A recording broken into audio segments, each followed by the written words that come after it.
So one question I get asked quite a lot is what depth is the best one to use? And I'm also going to go over the different depths and what you should use. And it kind of depends, although the general consensus may be around about 60, it also depends on what level you are. In general, the best depth to use, in my opinion, would be 60 because between you have a category, right? So you have balance, then you can basically go from I think it's 31 all the way up to, you could argue, all the way up to 60.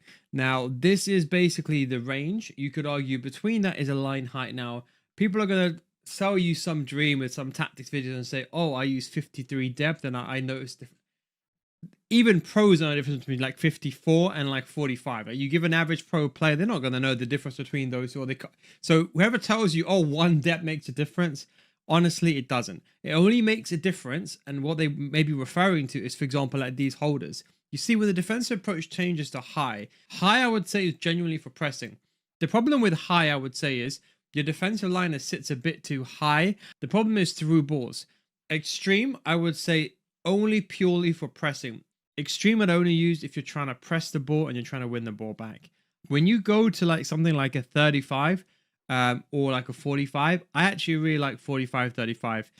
I use it more for defensive formations. It just drops the line just a bit deeper. When I would never use is, let's say I wanted to be super defensive, the lowest I would go is to 31. Now in deep, the safety first approach is the most conceiving thing.